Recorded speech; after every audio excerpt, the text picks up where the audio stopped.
Hi everyone. तो दोस्तों I think आप सभी Lalit Narayan Mithila university Darbhanga part 1 English honours के स्टूडेंट्स होंगे और आप सभी का सेशन 2022 से 2025 होगा। दोस्तों आज की इस वीडियो में हम लोग पेपर 2 एक्सप्लेनेशन क्वेश्चन को कवर करेंगे। दोस्तों आपको पता होगा पेपर 1 में एक भी एक्सप्लेनेशन का क्वेश्चन नहीं आता, लेकिन पेपर 2 में कुल 4 एक्सप्लेनेशन के सवाल पूछे जाते हैं और ये चारों सवाल 7.5 मार्क्स करके होते हैं, यानी आउट ऑफ 100 30 मार्क्स का क्वेश्चन केवल और केवल एक्सप्लेनेशन का होता है। और एक्सप्लेनेशन 2 सेक्शन से पूछे जाते हैं, एक लॉन्ग क्वेश्चन से और एक शॉर्ट पोएम से। और शॉर्ट पोएम से जो सवाल आता है उस शॉर्ट पोएम को गोल्डन ट्रेजेडी के अंदर रखा गया है। तो आज की इस वीडियो में हम लोग केवल और केवल पैराग्राफ्स गोल्डन ट्रेजेडी सेक्शन से जो 2 पोएम से एक्सप्लेनेशन के सवाल आएंगे उसको कवर करेंगे।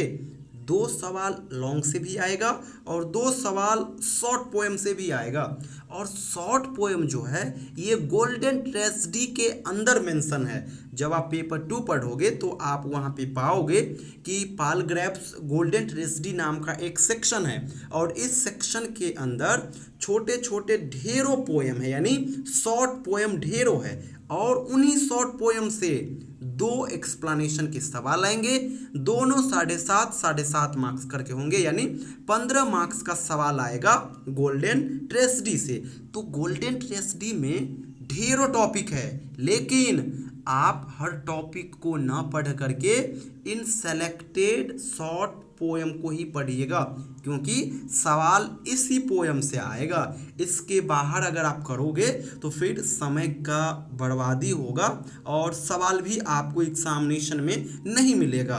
लेकिन अगर आप इन सभी पोएम को बढ़िया से कर लेते हो फिर डेफिनेटली 2 सवाल आएंगे, दोनों का दोनों सवाल आसानी से आप बना लोगे। तो कौन कौन पोएम आपको पढ़ना है? आपको पढ़ना है the poly poem, my last duchess poem, to a skylark, to the skylark और to a nightingale, the retreat, thought in a garden, youth and age and dove which. ये जो कुछ पोएम आप देख रहे हो इन सभी पोएम को आप बढ़िया से कवर कर लीजिएगा। एक्सप्लेनेशन का सवाल आएगा वो आपसे नहीं छूटेगा। सवाल आता है कि इस पोएम को हम किस प्रकार से कवर करें, तो अब आपका सबसे मेन काम होनी चाहिए कि ये जो पोएम है इस पोएम के ओरिजिनल टेक्स्ट को आप अभी से लेकर के एग्जामिनेशन तक बार बार पढ़ोगे, क्योंकि एग्जाम में जब सवाल आएंगे तो वहाँ पे पहला काम यही हो जाता है कि आप एक्सप्लेनेशन के क्वेश्चन को पहचानो कि ये जो क्वेश्चन है, ये जो लाइन है एक्सप्लेनेशन का वो किस पोएम का है और उस पोएम के राइटर कौन है। ये 2 चीज़ ही जानना जरूरी होता है। उसके बाद बेसिक स्टार्टिंग में लिखना होता है और फिर उस स्पेसिफिक टॉपिक का ही समरी लिखना होता है। तो आंसर लिखना उतना डिफिकल्ट नहीं होता है, मेन काम होता है पहचानना कि क्वेश्चन जो है वो किस टॉपिक का है, किस पोएम का है और इसके राइटर कौन है। तो ये आपका तभी कवर होगा जब आप इन सभी पोएम के ओरिजिनल टेक्स्ट को पढ़ोगे। आपको मैं इन सभी पोएम का ओरिजिनल टेक्स्ट शेयर कर दिया हूँ, जैसे कि ये आपका पहला पोएम हो गया द पोली। तो इस पोएम का ओरिजिनल टेक्स्ट आपका ये हो गया। एग्जाम में जब भी सवाल आएंगे तो यहीं से आएंगे। देख लो ये पहला स्टांजा है, ये दे देगा और आपको कहेगा एक्सप्लेनेशन करे। इसी प्रकार से दूसरा स्टांजा है, ये भी सवाल आ सकता है।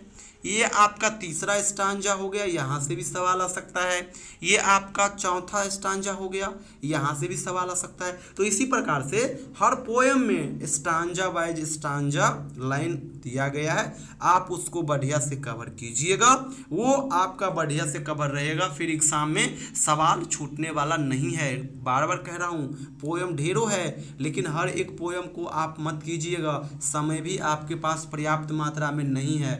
आप केवल और केवल इन सभी सेलेक्टेड पोएम के ओरिजिनल टेक्स्ट को बढ़िया से कर लीजिएगा। साथ ही साथ इन सभी पोएम का समरी भी आप बढ़िया से कवर कर लीजिएगा। इसके बाद आपको इशू होगा ही नहीं। क्यों? क्योंकि मान लीजिए सवाल आ गया ये वाला, ये लाइन आपको दे दिया और कहेगा आप आंसर कीजिए, तो किस प्रकार से आप आंसर करोगे? आपको तो पहले ये पता चल जाएगा कि ये द पूली पोएम का लाइन है और राइटर इसके जॉर्ज हर्बर्ट है। फिर आप इस प्रकार से आंसर लिखोगे। स्टार्टिंग में ये वाला अप्रोच अपनाओगे। सबसे पहले क्या लिखोगे? आप लिखोगे द प्रेजेंट लाइन्स, और जो लाइन दिया गया है एक्सप्लेनेशन का उस सभी लाइन को आप यहाँ पे लिखोगे, अंडरलाइन करते चलोगे। वो कितना भी लाइन क्यों ना हो, चाहे 4 लाइन हो 5 लाइन हो, हर एक लाइन को आप वर्ड बाय वर्ड लिखिएगा, उसको अंडरलाइन करते चलिएगा और इन्वर्टेड कॉमा में लिखिएगा। उसके बाद लिखिएगा have been taken from the famous poem, और उस पोएम का नाम लिखिएगा। पोएम का नाम क्या है? द पूली है। ये लिख दीजिए, इसको इन्वर्टेड कॉमा में लिखिए और इसको भी अंडरलाइन कर दीजिए। फिर लिखिए रिटेन बाय, किसके द्वारा लिखा गया है? तो यहाँ पे आप राइटर का नाम लिखोगे। इतना लिखने के बाद आगे बढ़ोगे और लिखोगे who is known as a great, और अब आप यहाँ पे उस पोएट का ऑक्यूपेशन लिखिए कि पोएट है, ड्रामाटिस्ट है, थियोलॉजियन है, प्रिस्ट है, जो भी है, फिलोसफर है, वो आप यहाँ पे लिखोगे और फुल स्टॉप डालोगे। फुल स्टॉप डालने के बाद 1 से 2 लाइन आप छोड़िएगा और फिर एक्सप्लेनेशन का क्वेश्चन जिस टॉपिक का है, जैसे ये क्वेश्चन मान लीजिए द पूली का था, तो इसके बाद इतना लिखने के बाद आप द पूली पोएम का जो समरी मैं आपको दिया हूं वो समरी लिख दीजिएगा और आंसर कोशिश कीजिएगा 2 पेज में आप जरूर लिखे। इतना कर दोगे 2 पेज में ओवरऑल आंसर हो जाएगा। आपको 7.5 मार्क्स में से 5 से 6 मार्क्स तो मिलना ही मिलना है, और इतना मिल जाएगा तो ये कोई आसान नहीं।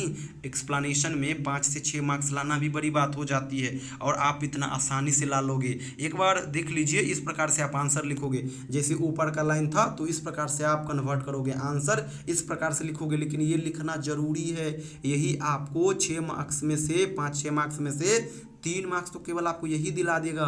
इस प्रकार से लिखोगे द प्रेजेंट लाइन्स, और जो भी लाइन है देख लीजिए, ये लाइन एक्सप्लेनेशन का जो ऊपर मैं अभी बताया था, पहला स्टांजा द पूली पोएम का, तो देख लीजिए ये यहाँ तक इसका टोटल लाइन है। देख लीजिए यहाँ तक ये लाइन है, तो यहाँ तक देख रहे हो ना, मैं सभी को लिखा हूँ, अंडरलाइन करते चला हूँ और यहाँ पे इन्वर्टेड कॉमा में लिखा हूँ। इतना लिख दीजिए। उसके बाद लिखेंगे have been taken from the famous poem, poem का नाम लिख दीजिए द पूली, रिटन बाय, इसके राइटर का नाम लिख दीजिए George Herbert, who is known as a great. अब यहाँ पे उसका ऑक्यूपेशन लिख दीजिए English poet, orator, theologian and priest. इतना लिख दीजिए।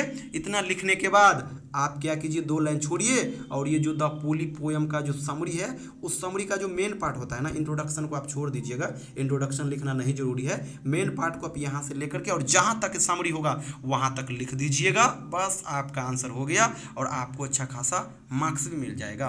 तो दोस्तों, गोल्डन ट्रेजेडी के लिए आप यही अप्रोच फॉलो कीजिएगा। ये तो मैं केवल एक क्वेश्चन का आंसर करके आपको बताया हूँ।